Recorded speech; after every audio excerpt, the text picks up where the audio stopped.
सादर प्रणाम। मैं हूं हिमांशु द्विवेदी और आपका स्वागत है हमारी खास पेशकश चर्चा में। चर्चा में आज का हमारा विषय है मुआवजा तो देना होगा। वैश्विक महामारी बनकर उभरी कोरोना बीमारी ने मानो सब कुछ ही तहस नहस कर दिया, गति से दौड़ते संसार को रोक दिया। किंतु यह सबसे भयावह उन लोगों के लिए है जिन्होंने इस महामारी के दौर में अचानक अपनों को खो दिया। बीमारी की जटिलता या सरकार व प्रबंधन की विफलता कही जाए, किंतु भारत में इस बीमारी से होने वाली मृत्यु का आंकड़ा अब 4 लाख से भी ऊपर पहुंच चुका है। ऐसे में जिन लोगों ने अपनों को खोया है, उन्हें तसल्ली के तौर पर सरकार मुआवजा दे, ऐसी याचिका सुप्रीम कोर्ट में लगाई गई थी। याचिकाकर्ता ने कहा था कि कोरोना संक्रमण से जान गंवाने वाले परिवारों को आपदा अधिनियम के अंतर्गत प्रावधान के तहत 4 लाख मुआवजा दिया जाना चाहिए। इस पर केंद्र सरकार ने पहले हलफनामे में स्पष्ट तौर पर कहा कि इस प्रकार से मुआवजा दिया जाना संभव नहीं है। हमारे पास फंड है, लेकिन उसकी बाकी जरूरतों में खर्च किया जाना प्रस्तावित है, और अगर इसी काम में फंड खर्च कर दिया गया तो फिर पैसा बचेगा नहीं। लेकिन कोर्ट में एक और हलफनामा दिया, जिसके अंतर्गत सरकार ने फिर स्पष्ट किया कि पैसे हैं, पर हम स्वास्थ्य सेवाओं को बेहतर बनाने के संदर्भ में लगा रहे हैं, और जो आपदा के तहत 12 घटनाएं हैं, प्राकृतिक आपदा के तहत जिसमें भूकंप, बाढ़, इस प्रकार की व्यवस्थाएं हैं, उसमें 4 लाख रुपए प्रति व्यक्ति मुआवजा देने का प्रावधान है, लेकिन इसके इतर व्यवस्था नहीं है। सर्वोच्च न्यायालय ने केंद्र सरकार की दलीलों को खारिज करते हुए आज ये कहा कि मुआवजा तो आपको देना ही होगा, लेकिन वो 4 लाख देना संभव नहीं है, क्योंकि आर्थिक रूप से ऐसे हालात नहीं दिखते हैं। इसलिए राशि क्या तय करनी है वो आप लोग तय करें, लेकिन कुल मिलाकर पीड़ित परिवारों के हिस्से में कुछ ना कुछ सरकार की तरफ से मदद जानी चाहिए। आज हम इसी संदर्भ में बात करेंगे कि एक लोकतांत्रिक देश जो इस बात पर मुग्ध रहता है कि हम लोकतांत्रिक व्यवस्था के तहत पिछले 70 सालों में यहां तक चलकर पहुंचे हैं, वहां पर जनता से जुड़े हक के हर फैसले के लिए अब अदालत ही सहारा क्यों बन रही है। अगर अदालत के माध्यम से ही समाधान खोजे जाने हैं तो फिर निर्वाचित सरकारों की जरूरत और उनकी प्रासंगिकता पर क्या बात नहीं होनी चाहिए। समझने की कोशिश ये भी करेंगे कि तमाम लोग हर उम्मीद केवल सरकार से ही कर रहे हैं, तो सरकार के पास वो कौन सा जादुई चिराग है जिससे इन उम्मीदों को पूरा किया जा सके। ये सरकार से जुड़े हुए लोगों के द्वारा दिए जाने वाले तर्क हैं। एक गंभीर विमर्श करने की कोशिश करेंगे इस महामारी के दौर में सरकार द्वारा उठाए जा रहे कदमों के संदर्भ में और सरकार के द्वारा किए जा रहे दावों के संदर्भ में। 4 खास मेहमान इस चर्चा का हिस्सा बनने के लिए हमारे साथ मौजूद है, उनसे आपका परिचय कराएं और इस अहम मसले पर चर्चा के माध्यम से किसी मुकाम तक पहुंचने की एक ईमानदार कोशिश इस कार्यक्रम में करें। उससे पहले लेकिन समय है आज के विचार सूत्र का। हमारे जो आज का विचार सूत्र है वो लॉर्ड ब्रेवरुक के द्वारा उस समय पर यह पत्र के माध्यम से हमें प्राप्त हुआ जब 1942 में द्वितीय विश्व युद्ध के दौर में सिंगापुर पर जापान के द्वारा कब्जा कर लिया गया, जो ब्रिटिश राज के अधीन था। उस दौर में एक पत्र लिखा गया लॉर्ड ब्रेवरुक के द्वारा तत्कालीन प्रधानमंत्री चर्चिल को। उन्होंने जो कुछ उस पत्र में लिखा था उसकी ही कुछ पंक्तियां हमें आज के समय प्रासंगिक महसूस होती हैं। उन्होंने ये लिखा था कि the people have lost confidence in themselves and they turn to government looking for a restoration of the confidence. It is the task of the government to supply it. अर्थात लोगों का आत्मविश्वास समाप्त हो गया है और अब वे सरकार की ओर देख रहे हैं कि वह पुनः आत्मविश्वास प्राप्त हो। सरकार का कार्य है कि उन्हें आत्मविश्वास प्राप्त कराए। लॉर्ड ब्रेवरुक के द्वारा जो ये कहा गया था, क्या इस आपदा के दौर में हिंदुस्तान के संदर्भ में इसी उम्मीद भरी निगाह से लोग क्या सरकारों की ओर नहीं देख रहे हैं, और क्या सरकार लोगों की इस अपेक्षा और वक्त की इस जरूरत को पूरा कर पाने लायक कदम उठा रही है? ये भी हमारी चर्चा का हिस्सा है और इसी रोशनी में हम अपनी चर्चा के सिलसिले को शुरू करते हैं। 4 खास मेहमान हमारे साथ जुड़ रहे हैं। हमारे साथ में अलका लांबा जी हैं, कांग्रेस पार्टी की तेजतर्रार प्रवक्ता हैं, वरिष्ठ चेहरा हैं। हमारे साथ शिवरतन शर्मा जी हैं, विचारवान राजनीतिज्ञ के तौर पर पहचान रखते हैं, प्रदेश उपाध्यक्ष है, भारतीय जनता पार्टी के कई मर्तबा के विधायक हैं। हमारे साथ दीपक कंसल जी हैं, इस कार्यक्रम का एक महत्वपूर्ण हस्ताक्षर है क्योंकि वो याचिकाकर्ता के तौर पर थे, अधिवक्ता थे, जिसके पहल पर, जिसकी कोशिश के चलते आज सर्वोच्च न्यायालय ने इतना बड़ा आदेश जारी किया है। साथ ही हमारे साथ देश दुनिया के संदर्भ में अपनी निष्पक्ष राय देने के लिए ख्यात वरिष्ठ पत्रकार प्रेम कुमार जी। आप सभी का स्वागत है। चर्चा की शुरुआत हम दीपक कंसल जी से करते हैं। उनसे समझना चाहते हैं क्या याचिका दी, क्या उसमें दिशा निर्देश हैं और क्या केंद्र सरकार का पक्ष था। एक बार उनसे विषय को समझते हैं और फिर उसकी रोशनी में अलका जी और शिवरतन जी के पास चलने की कोशिश करते हैं। जी दीपक जी, थोड़ा विस्तार से बताएंगे क्या मुद्दा लेकर गए थे और किन उम्मीदों के साथ वापस लौटे हैं आप?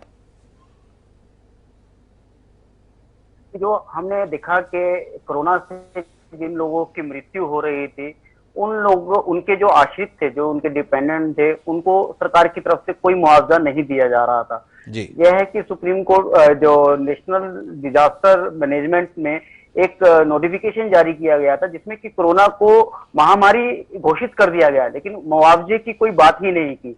इस बात को लेकर हमने जब सुप्रीम कोर्ट को अप्रोच किया, तो सुप्रीम कोर्ट में हमने याचिका फाइल की और हमने कहा कि 4 लाख का जो कंपनसेशन जो है, जो कि महामारी के लिए, घोषित महामारी के लिए जो आश्रित लोगों को दिया जाना चाहिए, वो सरकार को देना चाहिए। तो इस याचिका को लेकर जब हम सुप्रीम कोर्ट गए, तो आज हमें उसमें बड़ी सफलता मिली कि सुप्रीम कोर्ट ने हमारी मांग को माना। जी, लेकिन भाई जानना चाहते हैं कि आप तो 4 लाख का जो प्रावधान है उस मांग को लेकर गए थे, क्यों उस मांग को खारिज कर दिया सुप्रीम कोर्ट ने? सुप्रीम कोर्ट ने भी कहा 4 लाख तो संभव नहीं है, क्या राशि हो ये सरकार तय करे। क्या कारण था जिसके कारण से 4 लाख के संदर्भ में बात नहीं बनी? जी, ऐसा है कि 4 लाख का मुआवजा या 5 लाख का मुआवजा या 2 लाख का मुआवजा, ये एडमिनिस्ट्रेटिव साइड से डिसाइड होना है। इसके लिए एक अथॉरिटी है, NDMA जी, जो कि ये डिसाइड करती है कि किस महामारी में कितना मुआवजा दिया जाना चाहिए। कोर्ट ने हमारी मांग को खारिज नहीं किया। कोर्ट ने कहा कि ये अथॉरिटी डिसाइड करे कि कितना मुआवजा दिया जाए। ये कोर्ट ये नहीं डिसाइड कर सकता कि मुआवजा राशि कितनी होगी। कोर्ट ने जो कंसर्न अथॉरिटी है, ये उसी पर बात छोड़ दी कि मुआवजा राशि जिसे तय करना है वो तय करे और 6 वीक्स के अंदर इसे डिसाइड करके आश्रितों को दिया जाए। जो बार बार बात कही जा रही है NDMA, national disaster management authority, राष्ट्रीय आपदा प्रबंधन प्राधिकरण, यह सरकार के अधीन एक संस्था है जो 2005 में अस्तित्व में आई थी। महत्वपूर्ण बात यह है कि इस संस्था के प्रमुख और कोई नहीं, देश के सम्माननीय प्रधानमंत्री होते हैं। वर्तमान में नरेंद्र मोदी जी ही इसके प्रधानमंत्री हैं। कोर्ट ने आज 2 अहम टिप्पणियां की इस पूरी सुनवाई के दौरान। उसके उन्होंने कहा कि आपका कर्तव्य है NDMA के संदर्भ में कि आप राहत के न्यूनतम पैमाने बताएं, ऐसा कुछ भी रिकॉर्ड में दर्ज नहीं है। और उससे भी कड़ी टिप्पणी यह की गई जस्टिस अशोक भूषण और जस्टिस MR शाह की बेंच के द्वारा कि आप अपना वैधानिक कर्तव्य निभाने में विफल रहे। मुआवजे की राशि के संदर्भ में कहना था किसी भी देश के पास में अपार संसाधन नहीं होते हैं, पर जो भी हैं उसके अंतर्गत कोई ना कोई व्यवस्था बननी चाहिए। इन टिप्पणियों के बीच में मैं शिवरतन जी के पास जाऊं उससे पहले इस देश के मुख्य विपक्षी दल कांग्रेस की प्रवक्ता के तौर पर अलका लांबा जी हमारे बीच में हैं, वकील भी हैं, एक्टिविस्ट भी हैं। उनसे समझने की कोशिश करते हैं कि सरकारों के रुख के संदर्भ में, कोरोना की महामारी के संदर्भ में, उनके रुझान के संदर्भ में, केंद्र में दी गई दलीलों के संदर्भ में क्या कुछ कहना चाहेंगे अलका जी? डॉक्टर हिमांशु, सबसे पहले तो मैं याचिकाकर्ता अधिवक्ता जो कंसल साहब हैं उनको बधाई देना चाहती हूँ और उनका धन्यवाद भी उन सभी परिवारों की ओर से करना चाहती हूँ जिन्होंने अपनों को खोया और एक उम्मीद इनकी तरफ देख रहे थे। ये बधाई के जो है हकदार है, क्योंकि ये इनकी लड़ाई है जिसपे सुप्रीम कोर्ट ने आज अपनी मोहर लगाते हुए केंद्र को मजबूर किया है। अब मैं आपको बताती हूँ, कांग्रेस श्री राहुल गांधी जी ने, इससे पहले सोनिया गांधी जी ने प्रधानमंत्री जी को पत्र लिखा। जो बच्चे अनाथ हो चुके हैं उनकी जिम्मेदारी पढ़ाई शिक्षा लेने को कहा, फिर कोर्ट ने भी कहा, तब सोती सरकार जागी। अब इसके ऊपर भी कोर्ट में मुकदमा, राहुल गांधी जी ने भी कहा, तो बाप पैसा कहां से आएगा? तो कांग्रेस ने एक प्रेस वार्ता करके पैसा कहां से आएगा वो बताया, जो मैं आपके चैनल से दोबारा बता देना चाहती हूँ। पेट्रोल डीजल से, मात्र पेट्रोल और डीजल से केंद्र सरकार को एक्साइज ड्यूटी का हर साल 4 लाख करोड़ रुपया आता है। यानी कि अब तक 7 साल में आप कहेंगे तो 24 और 28 लाख करोड़ कमा चुके। हम पीछे पे बात नहीं करते, आप सारा ले जाइए। लेकिन इस साल कोरोना आपदा के समय पर जो 20 और 21 में 4 लाख करोड़ कमाया है ना, हमारे प्रवक्ताओं ने प्रेस कॉन्फ्रेंस में समझा दिया है कि उसका 10%, 90% आप रख लीजिए, लेकिन जो 10% है उसका बनता है 40,000 करोड़। अगर उस 40,000 करोड़ में 4 लाख परिवारों ने, जिन्होंने अपनों को खो दिया है, कमाने वालों को खो दिया है, बच्चे अनाथ हो गए, उनको 10-10 लाख भी दे दें तो भी जो है आपके पास पैसा बचता है। यहाँ तो 4 लाख की मांग हो रही है और उसके बाद भी बेशर्मी देखिएगा केंद्र सरकार की। आपने अच्छा हुआ अपने दर्शकों को बताया कि नेशनल डिजास्टर मैनेजमेंट एक्ट 2005 में आया था। उस 2005 में इन्होंने क्या कोई संशोधन किया? पार्लियामेंट को बुलाकर कोई संशोधन नहीं किया। तो वो एक्ट क्या कहता है आज की तारीख में? वो एक्ट कहता है कि अगर आप इसे आपदा मानते हैं, जो अमेरिका से लेकर भारत सरकार ने भी 20 मार्च 2020 को कोरोना को आपदा माना है, और अगर आप इसको आपदा मानते हैं तो इसमें मुआवजे का भी प्रावधान है। जब तक केंद्र सरकार पार्लियामेंट बुलाकर इसमें संशोधन नहीं करती है, ये कानून के मुताबिक मुआवजा आपको देना ही होगा।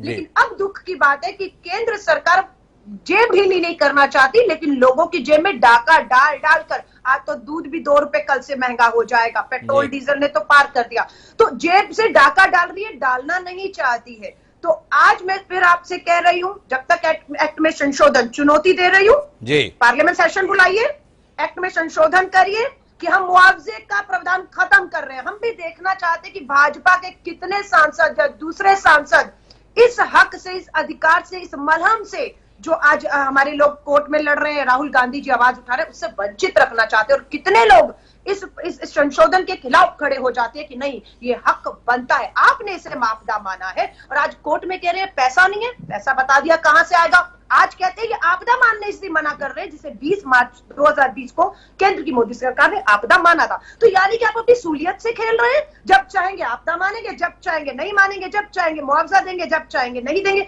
और ये कह रही हूँ, ये 4 लाख के आंकड़े वो है जो आधिकारिक है। गंगा जी में बारिश के मौसम में जो लाशें आ रही है ना, बहुत से होम क्वारंटाइन थे, कोई रिकॉर्ड ही नहीं है उनका कि उनकी मौत तो कोरोना से हुई है, उनके डेथ सर्टिफिकेट में मेंशन नहीं है, वो तो वंचित ही रह गए। ये तो सरकार के लिए मुझे लगता है कहीं ना कहीं बच गए। अगर वो सारे दर्ज हो जाते तो ये आंकड़ा 4 लाख नहीं, उससे भी आगे पहुंच जाता, उससे भी आगे पहुंच जाता। अलका लांबा जी का मानना है कुल मिलाकर सरकार की विफलता कोर्ट में उजागर हुई है, सरकार की मंशा में खोट है, यह भी कोर्ट में उजागर हुआ है, और कुल मिलाकर कोर्ट के माध्यम से लोगों को एक उम्मीद जागी है। शिवरतन शर्मा जी मेरे साथ में हैं। शिवरतन जी उस पार्टी से ताल्लुक रखते हैं जो दावा करती है वो इस देश की नहीं बल्कि दुनिया की सबसे बड़ी पार्टी है।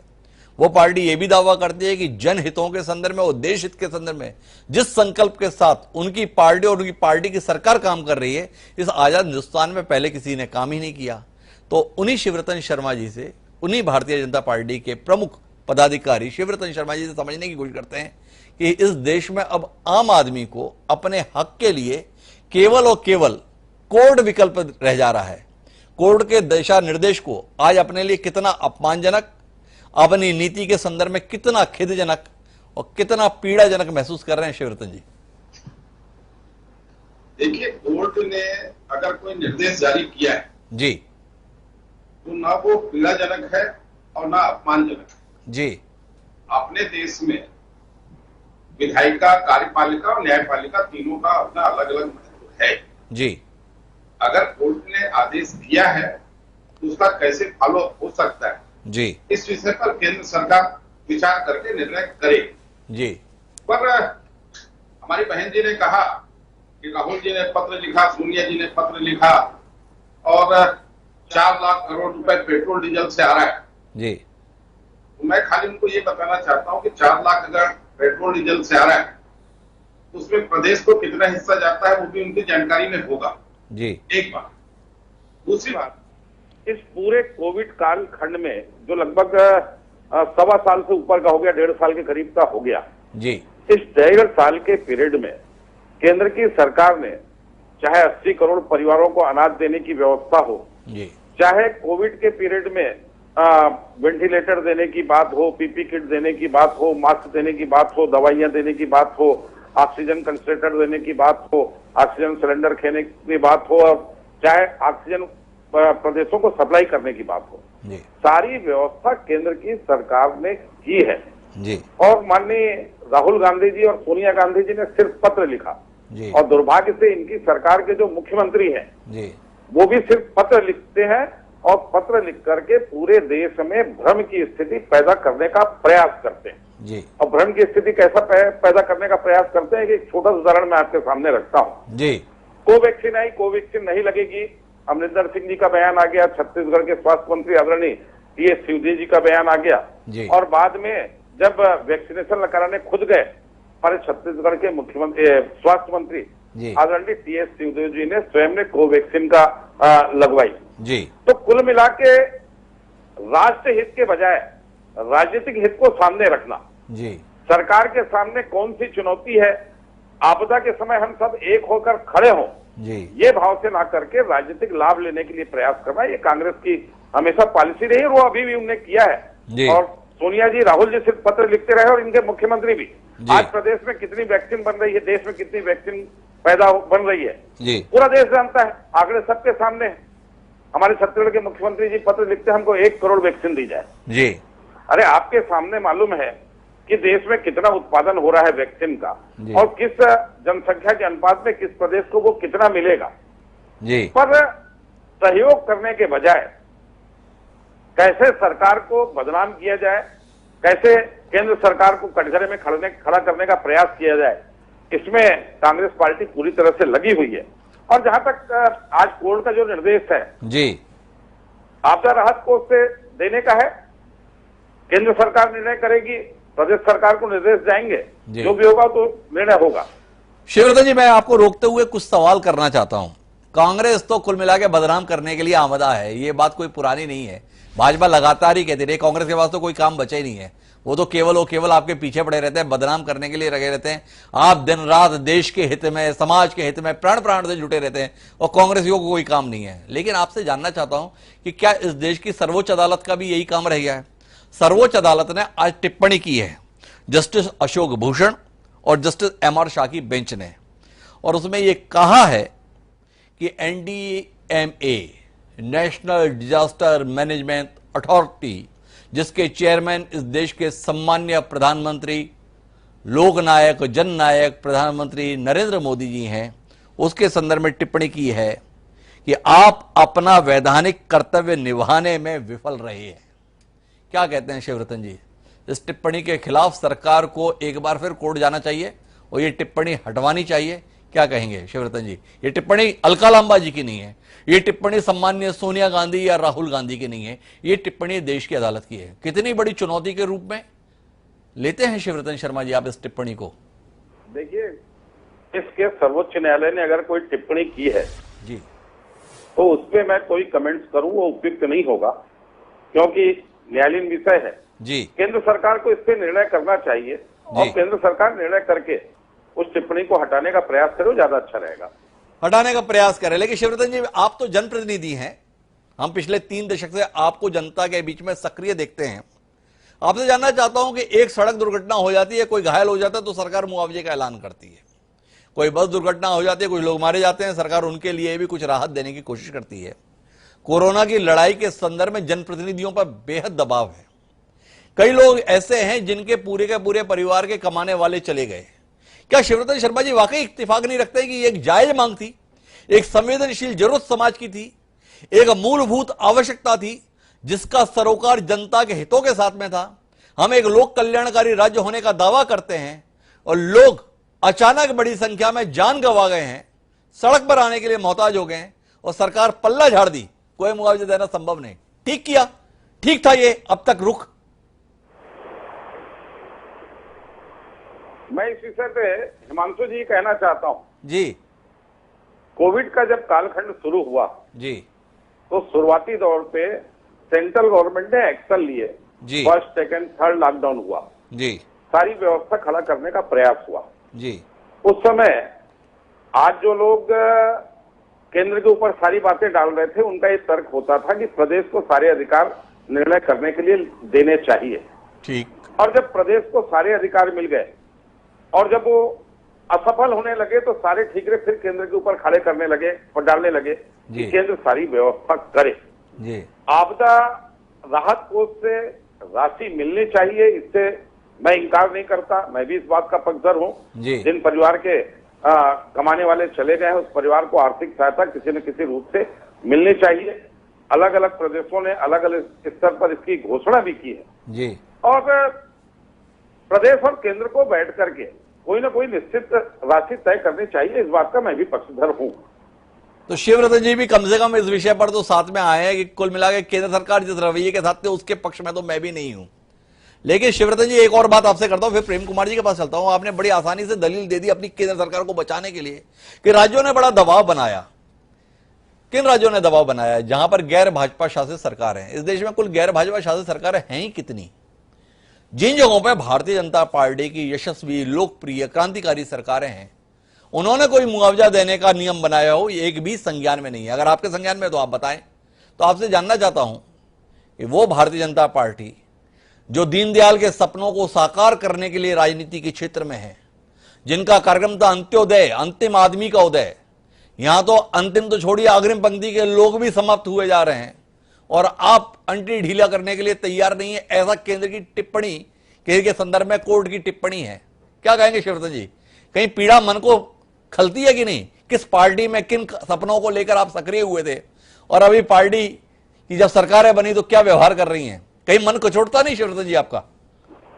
ऐसा है, जिन सपनों को लेकर के भारतीय जनता पार्टी या भारतीय जनसंघ की राजनीति में हम लोग आए, हिमांशु जी, हम गर्व के साथ कहते हैं कि जिस वैचारिक पृष्ठभूमि से हम लोग आए हैं जी, उस वैचारिक पृष्ठभूमि पर काम करने वाली नरेंद्र मोदी की सरकार है। और उदाहरण आपके सामने है जी, और मैं गिनाना नहीं चाहता, फिर वो विषय से विषयांतर हो जाएगा जी, पर हमारी वैचारिक पृष्ठभूमि का काम नरेंद्र मोदी जी की सरकार कर रही है, ये हम सबके लिए गर्व की बात है जी। और जहां तक आपने कहा कि भारतीय जनता पार्टी की कहा की सरकारें मुआवजा दे रही है जी, मध्य प्रदेश की सरकार ने एक घोषणा की है जी, 1 लाख रुपए मुआवजा देने की, जी, सफाई कर्मचारियों को 5 लाख रुपए तक के देने की, जी, और वैसी हरियाणा की सरकार ने सफाई कर्मी पे मृत होने वालों को 20 लाख रुपए की, डॉक्टरों को 50 लाख रुपए की। यूपी की सरकार ने भी घोषणा की है अधिकारियों पे 30 लाख रुपए की, आंगनबाड़ी वर्कर्स कोरोना की मृत्यु पर भी उनकी घोषणा है। अलग अलग सरकारों ने अलग अलग घोषणाएं की है, पर ज्यादातर घोषणाएं जो है वो फ्रंट लाइन में काम करने वाले वर्कर्स के लिए जी, पर सामान्य रूप से जो कोरोना से पीड़ित होकर मरे हैं उसके लिए भी घोषणाएं कम हुई है। मैंने पहले कहा उसमें राज्य और केंद्र को बैठ करके कोई राशि का निर्धारण करना कुल मिलाकर शिवरतन जी अपनी राजनीतिक सीमाओं के रहते हुए भी इस मांग को जायज मानते हैं, इस पर अपनी सहमति जाहिर करते हैं। मैं प्रेम कुमार जी के पास चलूं, उससे पहले अलका लांबा जी को हस्तक्षेप करना चाहिए, एक बार उनकी टिप्पणी सुनते हैं और फिर जाके प्रेम कुमार जी के पास चलते हैं। जी अलका जी। डॉक्टर हिमांशु, आपके किसी दर्शक ने मुझे दुरुस्त किया है और मैं आपको बता देना चाहती हूँ, उन्होंने कहा कि 7 साल में पेट्रोल डीजल, मात्र पेट्रोल डीजल से केंद्र सरकार ने जो एक्साइज ड्यूटी वसूली है वो मैंने कम बताई है। सरकारी वेबसाइट कहती है कि वो 33,65,000 करोड़ है, मैंने 10 लाख करोड़ कम बताया, मैं माफी चाहती हूँ। सरकारी है 33 लाख और मैंने कहा है कि इस साल 4 लाख करोड़ कमाया। उन्होंने कहा नहीं, यहाँ पर भी मैं गलत हूँ कि सरकारी वेबसाइट कहती है 4,21,000 करोड़ कमाया, तो मैंने 21 कम बताया है। ये दुरुस्त कर देती हूँ। दूसरी बात, इन्होंने बात की भाजपा के प्रवक्ता को याद दिला दीजिएगा, बहुत कांग्रेस, राहुल गांधी जी, सोनिया जी पे बात कर रहे थे। इन्हें पूछिए, ये तो काले धन पे वार करने आए थे, क्या ये सच नहीं है? केंद्र की भाजपा मोदी सरकार के नेतृत्व में स्विस बैंक में पिछले 13 साल के रिकॉर्ड को तोड़ते हुए मात्र इस 1 साल में 20,000 करोड़ रुपया जमा हुआ है। ये सरकार उस पे खामोश क्यों है, ये देश पूछना चाहता है। और मुझे लगता है ये काला धन भी आ जाएगा तो 15 लाख आए ना आए, वैक्सीन मुफ्त मिलेगा और मुआवजा 10 लाख नहीं 15 लाख वो जो आना था और 10 लाख ये जो मुआवजा कांग्रेस कह रही है और 4 लाख जो हमारा याचिकाकर्ता कह रहे हैं, 24 लाख आ सकता है। ईमानदारी और नियत नहीं, ईमानदारी और नियत की जरूरत बता रही है अलका लांबा जी। लेकिन मैं प्रेम कुमार जी आपके पास आता हूं और आपसे समझना चाहता हूं, आपदा के इस दौर में बतौर पत्रकार आपसे समझना चाहता हूं कि जो भारतीय जनता पार्टी विषयों को भुनाते हुए ही इस मुकाम तक पहुंची, जनता के विषयों से कनेक्ट होकर ही इस मुकाम तक पहुंची, वो अचानक जनता के विषयों के संदर्भ में इतना ज्यादा दूर क्यों दिखाई दे रही है? पेट्रोल डीजल को लेकर लोग सवाल उठा रहे हैं कि आप इस आपदा के दौर में इसे अवसर के रूप में क्यों भुना रहे हैं? बेतहाशा ड्यूटी बढ़ा कर रही हैं। महामारी के दौर में लोग मर रहे हैं, लोगों की जरूरतें हैं और सरकार राहत देने के नाम पर बंद मुट्ठियों के साथ मौजूद दिखाई दे रही है। थोड़ा आप विवेचन कर पा रहे हैं बतौर पत्रकार कि आखिर ऐसा व्यवहार सरकार क्यों कर रही है? क्या वाकई सरकार के पास संसाधन इतने सीमित हैं कि वैक्सीनेशन, फ्री फॉर फूड और बाकी सहूलियतें उपलब्ध कराने के कारण से स्थितियां ही नहीं है कि हम कुछ और कर सकें? और सरकार की बेबसी को, इस बेचारगी को देश की जनता को समझना चाहिए, या कुल मिलाकर दिल इतना संकुचित है कि चाहते हुए भी जेब में पैसे तो हैं पर वो हाथ में निकलकर देने के लिए तैयार नहीं है? क्या नजरिया है प्रेम कुमार जी का? डॉक्टर हिमांशु जी, ये मुआवजे का जो मसला है जी, ये सिर्फ पैसे से जुड़ा हुआ नहीं है। जी दरअसल बात क्या है कि जैसे हम ये तय करते हैं कि किनको मुआवजा देना है, जी वैसे ही एक्चुअल फिगर्स आने लग जाते हैं। जी देश में जो आंकड़े छुपाए गए हैं मौत के, जी उत्तर प्रदेश में सिर्फ 24 जिलों में जुलाई 2020 से मार्च 2021 के बीच जो मौत का आंकड़ा में फर्क आया 1,97,000 का, जी जो निश्चित रूप से कोविड से हुई मौत थी, जी सिर्फ 24 में और टेस्ट वेव में, जी दूसरे वेव में तो गंगा में तैरती लाशें हम लोग देखते हैं। जी वे पूरे 70 किलो की जायजा ले और नए लहर का तो सिर्फ उत्तर प्रदेश के आंकड़े 10 लाख के आसपास पहुंचे। जी तो ये मौत का आंकड़ा बिहार में भी एक से खबर आई कि 75,000 मौत की खबर, मौत है पिछले से ज्यादा। हर प्रदेश के हर शहर की यही किस्सा।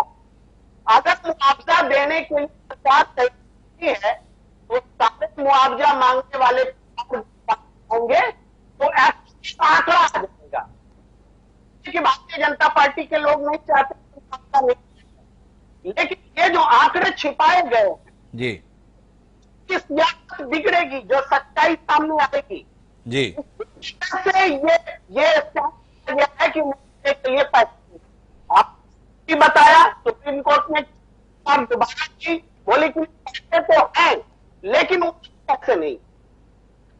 हमने एक्सपेक्टेशन रखा वो ये था कि प्रेम कुमार जी, मैं आग्रह करूंगा आप अपना माइक्रोफोन थोड़ा आगे ले लें, आपकी आवाज कट जा रही है। जी मैं कह रहा हूं कि थी कि सुप्रीम कोर्ट कुछ उसी तरीके से टिप्पणी करेगा कि मांगो, धार लो, कुछ चोरी करो, लेकिन तो ये एक्सपेक्ट कर रहा था। मैं प्रेम कुमार जी आपके पास वापस लौटूंगा, मैं अपने पीसीआर टीम को बोलूंगा वो एक बार आपको दोबारा से कनेक्ट करें, आपकी आवाज के साथ में दिक्कत जा रही है तो आपका पक्ष ठीक तरीके से आप सुन नहीं पा रहे। मैं वापस दीपक कंसल जी आपके पास में आता हूं, आपसे समझना चाहता हूं कि सुप्रीम कोर्ट ने इस बात पर तो सहमति जताई कि मुआवजा मिलना चाहिए, पर राशि के संदर्भ में जो प्रावधान है उन प्रावधानों को ही कंसीडर करने के लिए तैयार नहीं हुए।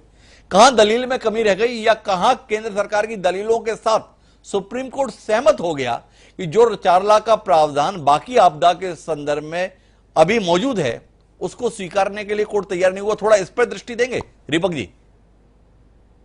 जी, इसमें क्या है कि 2015 में एनडीएमए ने एक नोटिफिकेशन जारी किया था जी, इसमें उसने क्लियर किया था कि जो भी आपदा से मृत्यु होगी उसको 4 लाख रुपया कंपनसेशन दिया जाएगा। और वो जो नोटिफिकेशन था वो 2015 से लेकर 2020 तक ही लागू था। 2020 के बाद वो नोटिफिकेशन लागू नहीं था, इसलिए भी सुप्रीम कोर्ट ने राशि की बात जो है वो एनडीएमए के पास डाल दी। इसमें ये कहा गया था कि जब सुप्रीम कोर्ट ने नया नोटिफिकेशन जारी किया और कोरोना महामारी को नेशनल डिजास्टर की कैटेगरी में लेकर आए, उन्होंने यहाँ पर कंपनसेशन का राशि को नहीं बताया कि कितनी राशि होगी। जब हमने सुप्रीम कोर्ट को अप्रोच किया तो उस नोटिफिकेशन में कोर्ट ने कहा कि ये जो स्टेट जो ऑब्लिगेशन है ये स्टेट्यूटरी ऑब्लिगेशन एनडीएमए पर है।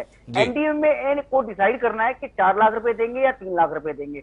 हमने जो अपनी याचिका में मांग 4 लाख की इसलिए की क्योंकि प्रीवियस नोटिफिकेशन में 4 लाख का मुआवजे का प्रावधान दिया गया था। हमने कहा कि 2020 तक तो वो एप्लीकेबल है और 2020 के बाद भी इसको लागू किया जाए, लेकिन कोर्ट ने बोला कि ये एडमिनिस्ट्रेटिव साइड का डिसीजन है, तो अथॉरिटी जो कंसर्न अथॉरिटी है वही इस बात को डिसाइड कर सकती है। तो दीपक जी आपसे एक सवाल और करने का मन है। 2015 में जब एक्ट कहता है नोटिफिकेशन आया तो 4 लाख रुपए के मुआवजे को तय किया। आज 2021 है, उस समय पे पेट्रोल जो 50, 60, 70 रुपए में मिला करता था आजकल 100, 110 रुपए में हम भरवा रहे हैं। कीमतें इतनी बढ़ गई, जो अनाज की कीमतें थी, जो तेल की कीमतें थी वो इतनी बढ़ गई। तो आपसे जानना चाहता हूं कि अपेक्षा क्या है बतौर याचिकाकर्ता आपकी? 4 लाख रुपए मिल जाए तो संतोष कर लेंगे या वस्तुतः समय की जरूरत यह है जब 5 साल के अंदर नोटिफिकेशन खत्म हो गया तो नए नोटिफिकेशन में राशि कुछ और बढ़नी चाहिए? और अगर जो प्रशासनिक कारण से केंद्र के हिस्से में ही कोर्ट ने मामला छोड़ दिया है, आने वाले समय में क्या उम्मीद करें आपके दखल की? आप वापस कोर्ट का दरवाजा खटखटाएंगे अगर सरकार ने कह दिया 50,000 रुपए पर्याप्त है और इतने ही पैसे हमारे पास हैं? क्या कहते हैं दीपक जी आपके आने वाले समय की रणनीति? जी जी, अगर सेटिस्फेक्शन अमाउंट नहीं होगा, कंपनसेशन का अमाउंट सेटिस्फैक्टरी नहीं होगा, तो मेरा विचार है कि मैं दोबारा से कोर्ट को अप्रोच करूंगा और कोर्ट से मांग करूंगा कि मिनिमम जो अभी तक नोटिफिकेशन के अकॉर्डिंगली 4 लाख रुपए जो मिनिमम अमाउंट डिक्लेयर किया गया है, एटलीस्ट वो तो दिया जाए। इसमें मैं एक बात और जोड़ना चाहूंगा, जैसा कि बता रहे हैं कि सरकार ने जब कोर्ट में हलफनामा दाखिल किया, अपना जवाब दाखिल किया, तो उन्होंने 2 मेजर बातें कही। बस तो ये कि हमारे पास इतना फंड ही नहीं है कि हम ये मुआवजा दे सकें। दूसरा, उन्होंने बोला कि ये जो आपदा है ये वन टाइम आपदा नहीं है, जो कि मैनेजमेंट डिजास्टर एक्ट में जो सेक्शन 12 में जो प्रोविजन है वो वन टाइम आपदा के लिए है। जैसे साइक्लोन है, ठीक है, अर्थक्वेक है, ये वन टाइम आपदा है। तो वो बोले कि ये कॉन्टिन्यूअस प्रोसेस है, इसमें इतने लोगों की डेथ हो चुकी है और आने वाला टाइम जो है हम नहीं कह सकते कि कितनी और कैजुअलिटीज होंगी। तो कोर्ट ने उन्होंने कहा कि जो हमने मैनेजमेंट का जो सेक्शन 12 का जो प्रोविजन है वो वन टाइम के लिए है। तो कोर्ट ने उनकी दोनों बातों को साइड में रख के बोला कि ये एनडीएमए की स्टैट्यूटरी ऑब्लिगेशन है कि वो कंपनसेशन दे, या कोई चॉइस की बात नहीं है, ये एक्ट में प्रावधान है कि मुआवजा दिया जाएगा, तो वो आपको मुआवजा देना है। और ये क्योंकि एडमिनिस्ट्रेटिव साइड का ऑर्डर डिसीजन है, तो ये आप डिसाइड करें कि कितना मुआवजा होना चाहिए।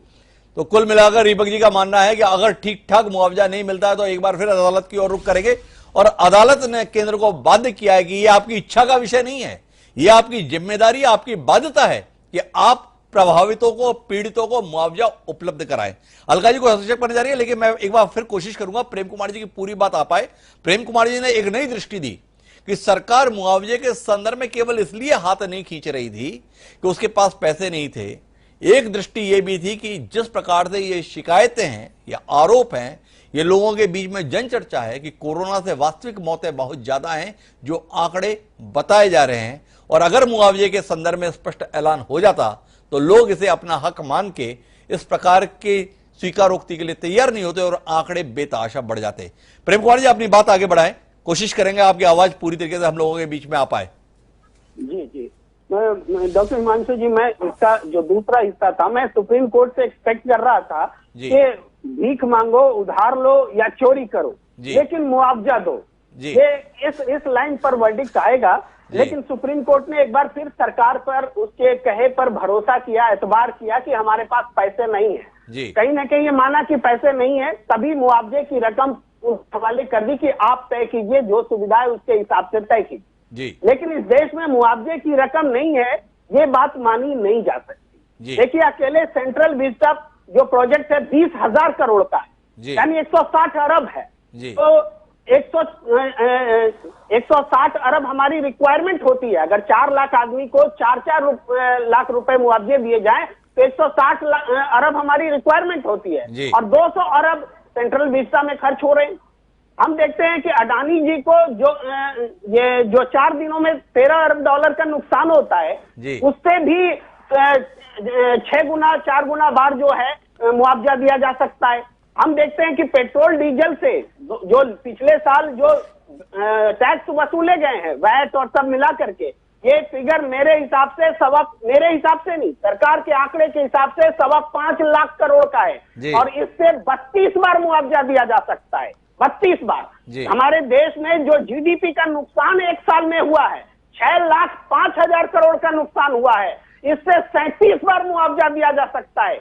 हमने 1,15,000 करोड़ रुपए के 1.15 लाख करोड़ रुपए एक साल, इस बीते साल में जो बट्टा खाता में हमने डाला है, अमीरों के पैसे जो बट्टा खाता में यानी उनको माफ किया है, इससे भी कई गुना, आप सोच सकते हैं कि करीब 7 गुना ज्यादा बार हम मुआवजा दे सकते हैं। पैसे की कमी नहीं है, सरकार ने भी माना कि पैसे की कमी नहीं है, ये सवाल नीयत का है। अगर नीयत इस बात की का है, संभावना पर्याप्त थी मदद देने की, लेकिन कुल मिलाकर नीयत नहीं थी, यह प्रेम कुमार जी का कहना है। अलका जी को हस्तक्षेप करने जा रही है, एक बार उनकी बात सुनते हैं और उनसे समझना चाहते हैं इस तर्क को वो कितना वाजिब मानती हैं कि अगर मुआवजे के संदर्भ में व्यवस्था बनाई जाती तो जो उपलब्धि के तौर पर बताया जा रहा है कि देखिए दुनिया के बाकी के देशों को संक्रमण हुई तो मौतें कितनी ज्यादा हैं, हिंदुस्तान बेहतर प्रबंधन के बूते, बेहतर कुशलता, बेहतर नेतृत्व के बूते मौतों को रोक पाने में कामयाब रहा। संक्रमण की संख्या भले ही बढ़ गई, लेकिन मौतें नहीं होने दी गई। अलका जी, आपका नजरिया। डॉक्टर हिमांशु, आप और कंसल जी की जब बात हो रही थी तो मुआवजे पर उन्होंने 4 लाख क्यों बोला, वो उन्होंने बताया कि प्रावधान में है। हमने 10 लाख क्यों बोला, कैसे आएगा पैसा, वो हमने बता दिया कि पेट्रोल डीजल एक्साइज से आप दे सकते हैं। आपने 50,000 की फिगर बोली कि अगर कोर्ट 50,000 अगर केंद्र कहे और मान जाए तो आप क्या करेंगे। ये भीख नहीं है, ये हमें समझना होगा। ये हक है, ये उनका सम्मान है। किसके लिए मांग रहे हैं? वो कोरोना योद्धा जिनके लिए ताली और थाली पीटी गई थी, वो कोरोना योद्धा, डॉक्टर, नर्सेज, पुलिसकर्मी, हमारी आशा वर्कर, हमारे लोग शहीद हुए, कुर्बानियां दिए, जब हम घरों में बंद थे, वो हमें हमारी जान बचाने के लिए लड़ रहे थे, वो शहीद हुए हैं। ये उन्हें राशि दिए जाने की, उनके परिवारों को राशि दिए जाने की बात हो रही है। उन बच्चों को जो अनाथ हो गए, हमें और आपको मालूम है, कंसल साहब जी के मुताबिक 4 लाख हो या कांग्रेस के मुताबिक 10 लाख मिले, जिंदगी नहीं चलेगी, हमें भी मालूम है। लेकिन एक मलहम का काम करेगा। पर ये इतना उनका अपमान उन कोरोना योद्धाओं का कर रही है भाजपा की, केंद्र की मोदी सरकार, कि हम नहीं देंगे, हम आपदा ही नहीं मानते, हम मौतों से इनकार करेंगे। आपके जो है शर्मा जी भाजपा के कहते हैं मिलना चाहिए, तो खुलकर आइए ना। विपक्ष और कांग्रेस की इस मांग का, और कोर्ट में जो कंसल साहब लड़ रहे हैं, ये प्रवक्ता खुलकर भाजपा के, केंद्र की मोदी सरकार, प्रधानमंत्री जी से डेलीगेशन ले जाकर क्यों नहीं कहते हैं कि केंद्र सरकार को मानना चाहिए, क्यों लोगों को कोर्ट में जाना चाहिए, क्यों लोगों को कोर्ट में जाना पड़ता है? ये सवाल अलका जी उठा रही है। मैं शिवरतन जी वापस आपके पास आता हूं और केंद्र के द्वारा दिए गए हलफनामे की रोशनी में आपसे बात करता हूं।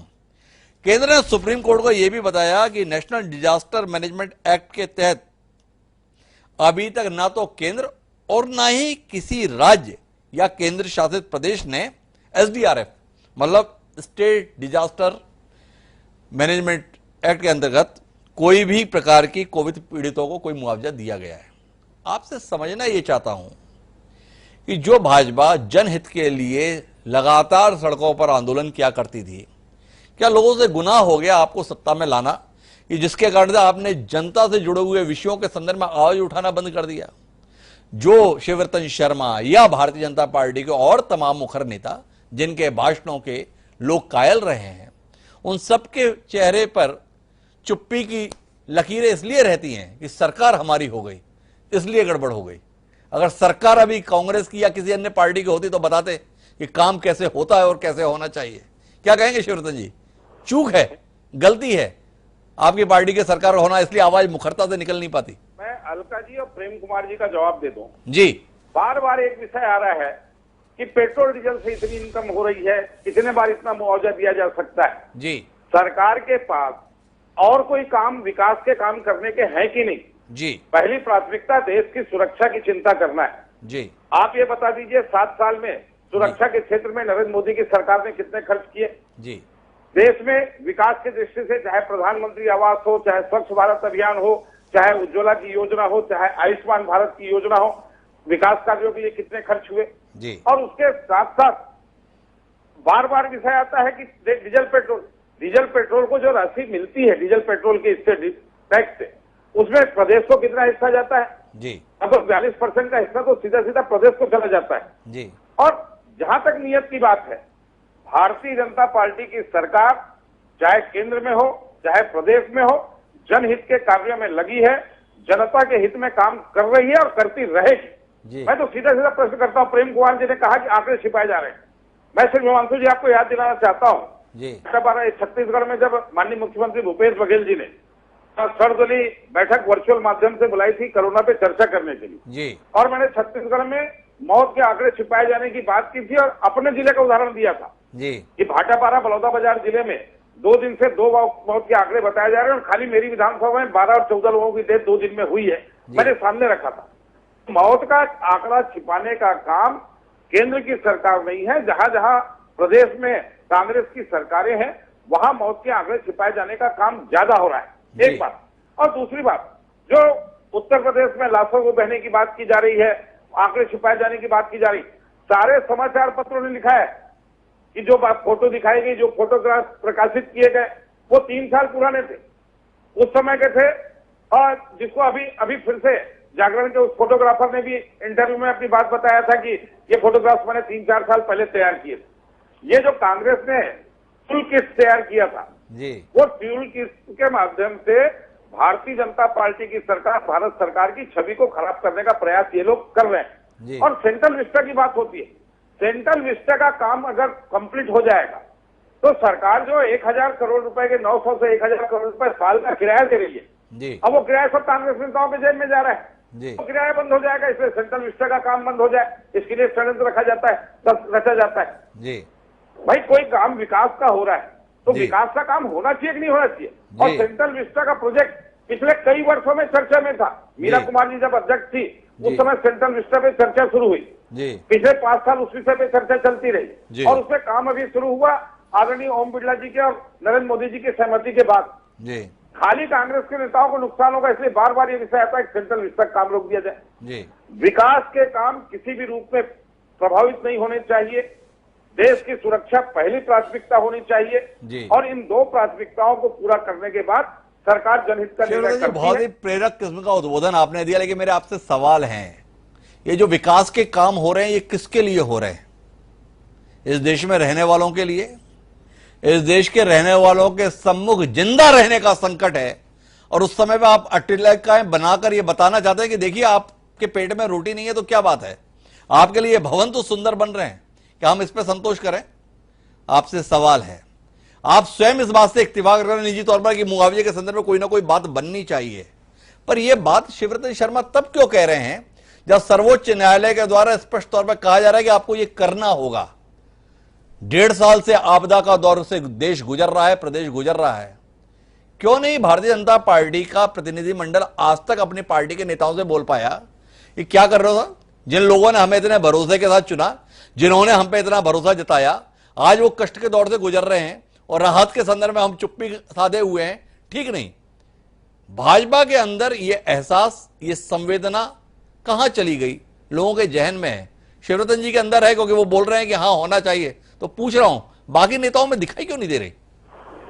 और मैं हिमांशु जी आपकी इस बात से सहमत नहीं हूं कि सरकार लोगों को जिंदा रहने के लिए काम नहीं कर रही। जी, नरेंद्र मोदी जी की सरकार ने जो काम किया है विश्व स्तर पर उसकी सराहना हुई है जी, और उसी का परिणाम है कि 135 करोड़ की आबादी वाले देश में मृत्यु का आंकड़ा अमेरिका की तुलना में कम है, जबकि अमेरिका की आबादी हमसे चौथाई है। जी, सरकार ने चिकित्सा के क्षेत्र में काम किया, जी। लोगों के उपचार की पर्याप्त व्यवस्था की, जी। लोगों को समय पे ऑक्सीजन मिले इसके लिए काम किया, जी। लोगों को दवाइयां मिले इसके लिए काम किया। जी। इसके चलते यहाँ जो केसेस हुए जी। अन्य राष्ट्रों के जो विकसित राष्ट्र कहलाते जी। हैं उन विकसित राष्ट्रों की तुलना में हमारे यहाँ एक्टिव केस भी कम है, प्रभावित केस भी कम है और मृत्यु के आंकड़े भी कम है। यह अपने आप में एक बड़ा प्रमाण है कि सरकार ने लोगों के लिए काम किया है। आप अमेरिका का आंकड़ा उठा के देख लीजिए, ब्रिटेन का देख लीजिए, फ्रांस का देख लीजिए, वहां के आंकड़े, ब्राजील का देख लीजिए। अच्छा, मैं शिवरतन जी एक सवाल आपसे करता हूं, ये जो पेट्रोल डीजल के संदर्भ में कमाई का नया माध्यम आपने बनाया है, क्या शिवरतन शर्मा जी को नहीं लगता है कि जिसमें कमाई इतनी नहीं हो रही है जिससे ज्यादा आलोचना हो रही है? हर व्यक्ति हर रोज आपको कोस रहा है जब वो पेट्रोल पंप पे जा रहा है, एक सवाल। दूसरा ये कि इस देश को तब भी विकास कार्यों के साथ चलाया जा रहा था। लोग कहते हैं कि 1947 में जब देश आजाद हुआ था एक सुई नहीं बनती थी, हमने बड़े बड़े जहाज आपकी सरकार आने से पहले ही बनाना शुरू कर दिए थे। या IIT, IIM, एम्स जैसे संस्थान आपके सत्ता में आने से पहले ही बन चुके थे, पर उस समय पर आंकड़े बताते हैं कि इस देश को लोगों को सस्ता पेट्रोल डीजल मिले, इसके लिए सरकार अपने फंड से सब्सिडी तक देने के लिए तैयार रहती थी। यह नया दौर आया आपकी सरकार में जिसमें सब्सिडी देना तो दूर की बात है, जिस दर पर हमें वास्तविक तौर पर मिलना चाहिए, अगर मिलने के हालात बन जाते तो आपसे बर्दाश्त नहीं होता। मेरे पास आंकड़े हैं इस आपदा के दौर के अंतर्गत कि जब आपने 14 मार्च 2020 को अंतर्राष्ट्रीय स्तर पर तेल की कीमतें कम हुई तो आपने डीजल और पेट्रोल पर सीधे 3 रुपए ड्यूटी बढ़ा दी कि कहीं लोगों को लाभ ना मिल जाए। जो भी लाभ, अगर तेल की कीमतें अंतर्राष्ट्रीय स्तर पर कम हो रही हैं तो वो हमारे से आने चाहिए, इस देश के नागरिक को ना मिल जाए। और उसके बाद 6 मई 2020 बर्दाश्त नहीं हुआ आपसे और आपने 10 रुपए सीधे पेट्रोल पर और 13 रुपए आपने डीजल पर एक्साइज ड्यूटी बढ़ा दी। बजट लेकर आए जब आप इस बार का, तो उसमें 4 रुपए के आपने सीधे सीधे सेस लगा के हमारे साथ में कोशिश कर दी कि कहीं मेरी गाड़ी में तेल कम कीमत पर ना आ जाए। आपसे जानना चाहता हूं, ऐसी क्या जाति आपको महसूस हो रही है? क्या वाकई लग रहा है कि इस देश के लोगों को साइकिल पर ही चलना चाहिए? आपके एक जिम्मेदार मंत्री हैं प्रद्युमन सिंह तोमर मध्य प्रदेश के, कल उन्होंने बताया है कि पेट्रोल डीजल महंगा हो गया तो क्या दिक्कत है, साइकिल पे चला करो, सेहत ठीक रहेगी। आपसे जानना चाहता हूं, इसी विचार के साथ सब लोग हो गए क्या कि पेट्रोल डीजल महंगा ही रखो और हम सबको साइकिल या पैदल चलना चाहिए, सेहत ठीक रहेगी, देश की भी और हमारी भी? मैं दो विषय हिमांशु जी आपके सामने रखना चाहता हूं। जी, पहला तो आपने कहा कि 47 के बाद कांग्रेस की सरकार में सब संस्थान बने, वायुयान बने, ये बने। जी, मैं आपसे कहना चाहता हूं कि छत्तीसगढ़, एक पूरे देश में एनडीए की सरकार को 7 साल नरेंद्र मोदी को अवसर मिला, 6 साल मिला माननीय अटल बिहारी वाजपेयी जी को। जी, इस 13 साल में देश में सुरक्षा के क्षेत्र में कितना काम हुआ, जी, कितने एम्स बने उपचार के लिए, जी, कितने आईआईटी खुले, शिक्षण संस्थाएं कितनी चालू हुई। अब कांग्रेस के 60-62 साल के इतिहास से 13 साल के एनडीए की गवर्नमेंट की तुलना कर ले तो हम चुनौतीपूर्वक कहते हैं कि 13 साल में कांग्रेस के 60 साल की तुलना में हमने ज्यादा काम किया है। जी, पहली बात। जी, और बार बार विषय आता है डीजल पेट्रोल के रेट बढ़ने की बात का। जी, मैं कहता हूं 2004 में माननीय मनमोहन सिंह जी देश के प्रधानमंत्री बने, यूपीए की गवर्नमेंट बनी। जी, उसके बाद 2014 तक 10 साल सरकार रही। जी, उस 10 साल के पीरियड में डीजल पेट्रोल के भाव बढ़ने का रेशो कितना था, 2014 में डीजल और पेट्रोल के भाव क्या थे और आज डीजल और पेट्रोल के भाव क्या है, तो आपको स्वयं को लगेगा कि जो रेशो मनमोहन सिंह की सरकार में डीजल पेट्रोल के भाव बढ़ने का था वो रेशो आज नहीं है। मेरे को याद है कि 83 रुपए उस समय पेट्रोल का भाव था जब 2014 में आदरणीय मनमोहन सिंह जी सरकार छोड़ के गए थे उस समय, और आज 100 रुपए के आसपास। 7 साल में 17 रुपए की वृद्धि थी और यहाँ 2004 में 37 रुपए पेट्रोल का भाव था और वो 83 रुपए पहुंचा था 10 साल। एक रेशो आप देख लीजिए। और शिवरतन जी, वो एक स्वामी रामदेव जी हैं, बड़े लोकप्रिय व्यक्ति हैं, वो हमारे कार्यक्रम में आके बताया करते थे कि क्यों देश का प्रधानमंत्री किसको होना चाहिए, मनमोहन सिंह को जिसके राज में 80 रुपए में पेट्रोल मिल रहा है, या नरेंद्र मोदी को 35 रुपए में पेट्रोल मिलेगा। लोगों ने बड़ा भरोसा किया। शिवरतन जी, आप उन लोगों में थे जो इन्हीं बातों को कहते हुए हम लोगों के बीच में आया करते थे। आज हमें बता रहे हो कि 100 रुपए मिल रहा है, क्यों परेशान हो रहे हो? 81 रुपए में मिलता था और आपको कितना मिल रहा है, थोड़ा ये भी तो बताओ कि सरकार के हिस्से में कितना जा रहा है ना। आज गवर्नमेंट अगर डीजल पेट्रोल में सब्सिडी नहीं दे पा रही है तो सब्सिडी ना दे पाने के पीछे बड़ा कारण है जो यूपीए गवर्नमेंट ने जो बांड जारी किए, उस बांड का पेमेंट भी तो आज हमारी सरकार को करना पड़ रहा है, नरेंद्र मोदी की सरकार को करना पड़ रहा है। आप उस समय जो बांड जारी किए उसके दोषी कौन है? तो शिवरतन जी, आपसे जानना चाहता हूं, माफी चाहूंगा शिवरतन जी बीच में रोकने के लिए, ये जो ज्ञान है देश की आर्थिक हालात का, देश की वित्तीय स्थिति का, देश के अंदर साधनों की सीमितता का, ये ज्ञान आप लोगों को 2014 में सत्ता में आने के बाद आया? उससे पहले पता नहीं था कि देश के हालात क्या हैं, देश के ऊपर जिम्मेदारी क्या है, देश के ऊपर कर्जा कितना है, देश के संसाधन कितने हैं? उस समय वादे तो आपने सारे हमसे यही किए थे, 35 रुपए में डीजल पेट्रोल मिलेगा। वो स्मृति ईरानी की तस्वीर आज भी मेरे जहन में है, जिसमें सीमेंट वो सिलेंडर लेकर खड़ी थी बाजार में और बता रही थी कि चूड़ियां पहन लो मनमोहन सिंह जी। अब जानना चाहता हूं कि वो दृश्य कैसे आए थे और अब आप जो तर्क दे रहे हैं, उस समय जानकारी नहीं थी क्या आपको तथ्यों की? हिमांशु जी, तथ्यों की जानकारी हमको उस समय भी थी जी। और जिस समय सिलेंडर के लिए स्मृति ईरानी रोड पे आई, उस समय यूपीए की गवर्नमेंट तय कर रही थी कि साल में 6 सिलेंडर दिए जाए या 8 सिलेंडर दिए जाए जी। आज लाइन लगाने की जरूरत नहीं है, सिलेंडर लोगों के घर पहुंच रहा है। नए कनेक्शन लेने के लिए लोगों को क्यू में खड़ा होने की जरूरत नहीं, साल 2 साल इंतजार करने की जरूरत नहीं है जी। और फिर से बोल रहा हूं जी, 10 साल में जिस तुलना में यूपीए गवर्नमेंट के दौरान चाहे डीजल पेट्रोल का हो, चाहे गैस का हो, चाहे खाद्य पदार्थ का हो, उसका रेट बढ़ा, आज 7 साल से उसकी तुलना की जा सकती है। 200 रुपए राहर दाल बिकी थी 2012-14 में और आज भी राहर दाल 120 से 130 रुपए किलो के बीच बिक रही है, 70 रुपए कम रेट पे। तो कुल मिलाकर संतोष करना चाहिए, सब कुछ बहुत अच्छा चल रहा है, ऐसा शिवरतन जी का दावा है। और मुआवजे के संदर्भ में अब सुप्रीम कोर्ट ने जब कह दिया तो कुछ ना कुछ तय कर लिया जाएगा, मिल बैठ लेंगे, ऐसा उनका कहना है।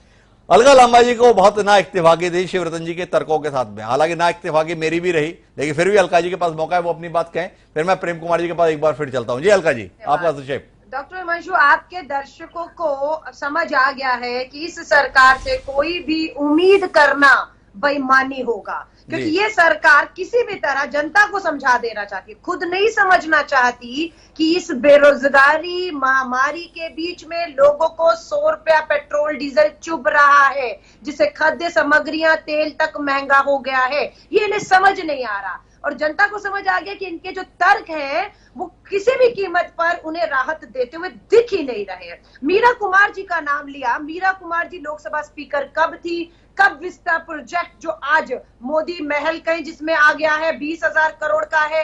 आप और मेरे घर में बहुत सी चीजें प्लान करते हैं, हम लोग की घर बनेगा, नया फर्नीचर आएगा, शादी है, उसका बजट होता है, लेकिन घर में अगर जश्न की बजाय मातम आ जाता है ना, तो सारा प्रोग्राम बदल जाता है। फिर जो पैसा हमें अपनी कहते हैं कि बाहर घूमने फिरने पर, घर की फर्नीचर पर खर्च करना होता है, वो हम सब बजट फिर अपना बचाकर आपदा में या मुसीबत के समय पर लगाते हैं। आज वो माहौल है क्या जो 2014 से पहले मीरा कुमार जी का हवाला दे रहे हैं? क्या उस समय देश में कोई आपदा थी? क्या इतनी महंगाई और बेरोजगारी उस समय पर थी जब ये चूड़ियां तोड़ रहे थे? आज महा आपदा है, आज बेरोजगारी, विकास दर खड्डे में है, और आज 20,000 करोड़ के विस्टा प्रोजेक्ट मोदी महल को जस्टिफाई कर रहे हैं। आज ये अंतरराष्ट्रीय बाजार की कीमतें तेल की कितनी है दुनिया में जग जाहिर है, और आप इस पे बात कर रहे हैं। तो मुझे लगता है ये सरकार अति असंवेदनशील है। कोई पीड़ा दर्द गरीब का इसके मन में अब नहीं रह गया। ये ऐसे तर्क देकर जनता के जख्मों को खुरेदने का काम कर रहे हैं। अच्छा अलका जी, अब मेरे कुछ सवाल आपसे हैं। ये सरकार तो असंवेदनशील है, जनता के जख्मों को कुरेद रहे हैं, लेकिन कुल मिलाकर जानना ये चाहते हैं कि एक लोकतांत्रिक व्यवस्था में जब लोग सरकार से निराश होते हैं तो उम्मीद के साथ विपक्ष की ओर देखते हैं। आपके साथ में क्या उम्मीद रखें, ये सवाल है। आपके नेता ट्वीट करके ही औपचारिकता पूरी कर लेते हैं। स्मृति ईरानी ने 10 साल पहले प्रदर्शन किया था, मेरे जहन में है, तेल के दाम, रसोई गैस के दाम, बाकी महंगाई आज है, पर कांग्रेस का कोई प्रदर्शन ऐसा जहन में बस पाए महसूस नहीं होता, दिखता नहीं, आवाज सुनाई नहीं देती। रीबक कंसल जी को अगर राहत चाहिए तो वो राहत विपक्ष के बूते पे मिलना संभव नहीं रही, उन्हें अदालत से ही राहत मिल रही है। जानना चाहता हूं अलका जी कि सरकार से तो हम निराश ही हैं, पर विपक्ष जिस कदर अपने निस्तेज होने के कारण निराश कर रहा है, ऐसे उम्मीद जागे कहां से? केवल अदालत से? इस निराशा पर भी कोई टिप्पणी अलका जी से मिलेगी? डॉक्टर हिमांशु, देखिए, आप जैसे कुछ ही चैनल हैं, या मैं कहूंगी आप जैसे संपादक हैं, जिन पे गोदी मीडिया का मोहर लगी नहीं है, क्योंकि आप सच्चाई दिखाते हैं और पूछते हैं सत्ता से, क्योंकि लोगों ने उन्हें सत्ता सौंपी है, उन्हें चलाना है, फैसले उन्हें करना है। विपक्ष की अगर बात करेंगे तो राहुल गांधी जी बार बार कह चुके हैं, मीडिया उनका साथ नहीं देता है। Media, Rahul Gandhi ji press conference करके हर सवालों के जवाब देते हैं, लेकिन मीडिया उसे लाइव नहीं दिखाता, अखबारें छापती नहीं है। सो बिना मीडिया के सपोर्ट के विपक्ष कितना मजबूत होगा ये आप देख लीजिएगा। दूसरा, संस्थाओं की वो बात करते हैं कि जो संस्थाएं हैं वो भी कहीं ना कहीं एक हथकंडा कहें, मोहरा केंद्र के हाथों बनकर खेल रहे हैं। उन संस्थाओं का भी समर्थन जो है वो विपक्ष को नहीं मिल रहा। और जहां तक हमारी बात करेंगे, वर्किंग कमेटी के भी मीटिंग में सोनिया गांधी जी ने दोबारा 7 जुलाई से 17 जुलाई देशव्यापी, अभी हमने पेट्रोल डीजल के दाम पर बड़े से बड़े नेता हमारा पेट्रोल पंपों पे उतरा और प्रदर्शन किया, और 7 जुलाई से 17 जुलाई पूरे देश में दोबारा प्रदर्शन होंगे। और विपक्ष कितना मजबूत है ये आप भी जानते हैं कि डॉक्टर मनमोहन सिंह जी ने जब विनम्रता के साथ बीच में रोकते हुए आपसे कहना चाहता हूं, आप उस पार्टी का प्रतिनिधित्व कर रही हैं जिसका नाम कांग्रेस है। वो कांग्रेस जिसको इस देश ने अंग्रेजों से लोहा लेते हुए देखा। उस अंग्रेजों के दौर में किसी मीडिया के भरोसे पे कांग्रेस नहीं थी, वह अपनी नीति और नीयत के बूते पर सफलता हासिल कर रही थी। क्या आपको या कुछ अखबारों की सुर्खियों का हिस्सा मात्र बन जाने से आप जनता की लड़ाई लड़ लेंगे, या जनता आपके साथ होगी तो किस मीडिया का दम है जो आपके साथ खड़ा ना हो? क्या आपको नहीं लगता कि जनता के साथ कनेक्ट होने में कहीं चूक रहे हैं आप? उतनी मेहनत करने के लिए, उतनी ईमानदारी के साथ, उतने जज्बे के साथ आपका नेतृत्व नहीं है जो समय की जरूरत है और जिस भूमिका में आपको होना चाहिए। डॉक्टर हिमांशु, मेरी बात सुनिएगा। 1947 की आप बात कर रहे हैं, मीडिया पर निर्भर नहीं था। मैं बिल्कुल आपसे कह रही हूँ, उस समय ब्लैक एंड व्हाइट टीवी बस हुआ करता था, रेडियो हुआ करता था। आज झूठ के लिए क्या है, व्हाट्सएप, इंस्टाग्राम, आपका जो है पूरा फेसबुक और व्हाट्सएप, कितना कुछ आज झूठ, अडंबर, सच्चाई दूर कि विपक्ष खत्म हो गया है और मोदी जी की छवि के लिए करोड़ों रुपया खर्च किया जा रहा है। ये चुनौतियां उस समय नहीं थी, आपको मानना होगा। दूरदर्शन था, सच्चाई दिखाते थे, रेडियो होता था, ये छल कपट पैसे इतना अपने प्रचार पे खर्च नहीं किया जाता था। और आज कोरोना काल 19 में ये सरकार आई है, 20 की शुरू से ही हम लोग कोरोना महामारी की चपेट में हैं। सड़कों पर आज हम आंदोलन कर सकते हैं, लाखों लोग सड़कों पर ला सकते हैं। फिर आप हम पे ही एफआईआर होंगी, हम पे ही ये सब कानून तोड़ने का जो है या आपदा के अंदर भीड़ इकट्ठा करना, इसका आरोप भी हमारे सिर पर फोड़ा जाएगा, हमारे ऊपर लगेगा। अलका जी का ये तर्क है, लेकिन अलका जी को संस्मरण में रखना चाहिए कि आज के ही दौर में ममता बनर्जी हैं सारे संसाधनों के खिलाफ मुकाबला करते हुए जन समर्थन को साबित करके दिखाती हैं। और भी तमाम नेता हैं, केरल के अंतर्गत भी हम देखते हैं कि किस तरीके से मार्क्सवादी कम्युनिस्ट पार्टी या कम्युनिस्ट पार्टी सत्ता में वापसी करके दिखाता है, जन समर्थन के साथ मौजूद दिखाई देता है। तेलंगाना के संदर्भ में हमें दिखाई देता है कि विपक्ष आवाज के तौर पर आज भी अपनी प्रस्तुति कैसे दिखा सकता है। हमें आंध्र प्रदेश के संदर्भ में भी दिखता है। कुल मिलाकर अगर सवाल है तो वो कांग्रेस के संदर्भ में, जिसके पास गौरवशाली अतीत तो है पर सुनहरा भविष्य दिखा पाने में कहीं ना कहीं वो चूक रहा है। लेकिन वो विषयांतर हो जाएगा। मैं वापस प्रेम कुमार जी के पास लौटता हूं और प्रेम कुमार जी आपसे आखिरी टिप्पणी के तौर पर जानना चाहता हूं। आऊंगा शिवरतन जी आपसे आखिरी टिप्पणी लेने, लेकिन आपसे जानना चाहता हूं प्रेम कुमार जी कि आज सुप्रीम कोर्ट के फैसले ने क्या उम्मीद जगाई है, इस पर आपकी टिप्पणी उन पीड़ित परिवारों के संदर्भ में जो अपना सब कुछ इस आपदा के दौर में खो चुके हैं। निश्चित रूप से हिमांशु जी, एक बहुत बड़ी उम्मीद है। सुप्रीम कोर्ट ने मुआवजा देना होगा, ये तय कर दिया जी। मैं तो कहूंगा कि देश में सबसे बड़ी पार्टी भारतीय जनता पार्टी सबसे ज्यादा सरकारों में है, सबसे ज्यादा मौत जो है ना, चाहे पूर्व विधायक ले लीजिए, पार्टी के पूर्व पदाधिकारी ले लीजिए, पूर्व मंत्री, वर्तमान मंत्री ले लीजिए, सबसे ज्यादा मौत तो भारतीय जनता पार्टी के लोगों की हुई है, उनके समर्थकों की हुई है।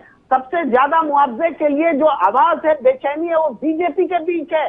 वो भले सामने आए ना आए, वो सुकून तो उनको मिलेगा। वो भले ना बोल पा रहे हो अपनी पार्टी में, अपनी सरकार के खिलाफ, लेकिन मुआवजे की जरूरत हिंदुस्तान की हर उस जनता को है, हर उस पीड़ित जनता को है। मुआवजा भीख नहीं है। आप जानते हैं कि LIC भी 30,000 रुपए की जो जिनकी आमदनी हो और सीनियर सिटीजन हो, उसका मुआवजा 24 लाख तय करता है LIC। उस हिसाब से मुआवजे की रकम तो 4 लाख बहुत कम है। सीनियर सिटीजन के लिए 24 लाख का मुआवजा होता है। इसको रिवीजन करने के बजाय, सोचने के बजाय हम मुआवजा नहीं देने वाले पोजीशन पे खड़े होंगे तो फिर इसका ऐसी सरकार का कोई तर्क नहीं दिया जा सकता। तर्क के हिसाब से इनको मजबूर नहीं किया जा सकता। कुल मिलाकर वो कोई आपकी द्वारा दी गई खैरात नहीं है, भीख नहीं है, अधिकार है, आपकी जिम्मेदारी जो आपको देना चाहिए। दीपक कंसल जी को हस्तक्षेप करने जा रहे थे, एक बार उनकी बात सुन लेते हैं और फिर आखिरी बातचीत शिवरतन शर्मा जी की टिप्पणी के रूप में। जी दीपक जी, आप कुछ कहना चाह रहे थे? मानशु जी, मैं आपके दर्शकों को यह बताना चाहूंगा कि जो मुआवजा है वो किन लोगों को दिया जाएगा। एक्ट के हिसाब से अथॉरिटी जिसको सर्टिफिकेट इश्यू करेगी जिसमें कि कॉज ऑफ डेथ कोरोना होगा, वही लोग इस कंपनसेशन को पा सकेंगे।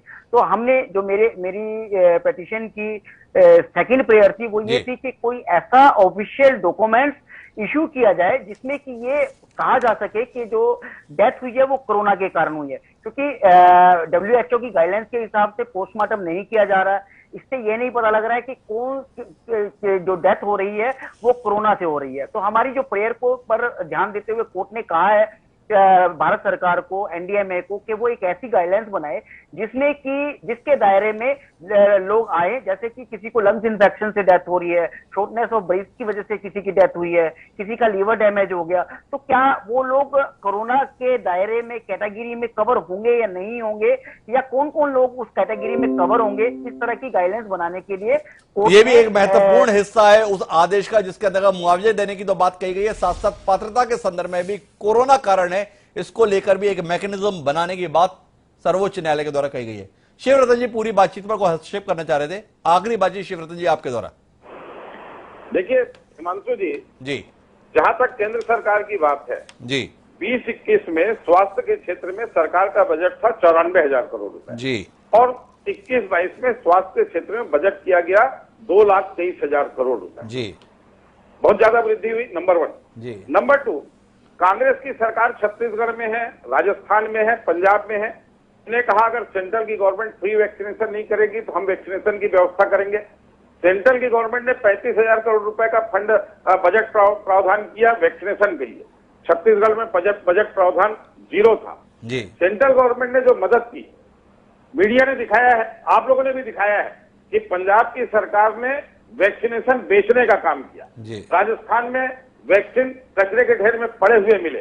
राजस्थान की सरकार ने पीएम केयर फंड से दिए गए वेंटिलेटर को किराए में दिया।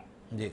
जहां जहां कांग्रेस की सरकारें हैं, इस वैश्विक महामारी के दौरान जो केंद्र सरकार को सहयोग करना चाहिए वो सहयोग नहीं कर रही थी। वो सहयोग नहीं कर रही है, शिवरतन जी का कहना है। कुल मिलाकर अगर हम दोनों नेताओं के संदर्भ में, जो कांग्रेस और भाजपा का प्रतिनिधित्व कर रहे हैं, तो देश जबरदस्त तरीके से नाउम्मीद हो जाए। देश की दो सबसे बड़ी राजनीतिक पार्टियां ये साबित करने में हैं कि दोनों ही जनता की अपेक्षाओं को पूरा कर पाने में सक्षम नहीं है। पर देश इसके बाद किस विकल्प पर जाए, ये भी तो सवाल उठता है। महत्वपूर्ण बात यह है कि यह समय आरोप प्रत्यारोप का नहीं, बल्कि अपने सामर्थ्य को पहचानते हुए सही भूमिका निभाने का है। इस देश के लोग जब तकलीफ के दौर से गुजर रहे हैं, उस समय सरकार अपने आप को असहाय प्रस्तुत करे उचित नहीं लगता। खासतौर पर वो सरकार जो ये दावा करती हो कि आजादी के बाद की सबसे मजबूत सरकार है। उम्मीद है सरकार जो दावा करती आई है उसके अनुसार व्यवहार भी करेगी। केंद्र सरकार को एक निर्देश मिला है सर्वोच्च न्यायालय से। उम्मीद है केंद्र और राज्य मिलकर कोई ऐसी व्यवस्था आने वाले समय में लेकर आएंगे जो लोगों के दुखते हुए जख्मों पर मलहम का काम करेगी, ना कि सियासत का। इस उम्मीद के साथ आप सभी मेहमानों का बहुत बहुत धन्यवाद। समय अब आज के शेर का, जिंदगी की दुश्वारियों पर केंद्रित जिगर मुरादाबादी का शेर आज आपकी नजर। वो कहते हैं कि जिंदगी एक हादसा है और कैसा हादसा, कि जिंदगी एक हादसा है और कैसा हादसा, मौत से भी खत्म जिसका सिलसिला होता नहीं। तो कुल मिलाकर वो लोग जो इस आपदा के चलते हमारे बीच से बिछड़ गए, जहां पर भी होंगे, इस बात को लेकर परेशान होंगे कि उनके जाने के बाद उनके परिवार का हो क्या रहा है। सरकार को चाहिए कि जो लोग चले गए हैं उनकी आत्मा की शांति के लिए कुछ ऐसा करे कि वो निश्चिंत हो पाए जहां पर भी हैं, कि परिवार के लिए कुछ ना कुछ उनकी सरकारों के द्वारा कर दिया गया है। इस कामना के साथ मुझे दीजिए, कल फिर मिलते हैं नए विषय के साथ। सादा प्रणाम।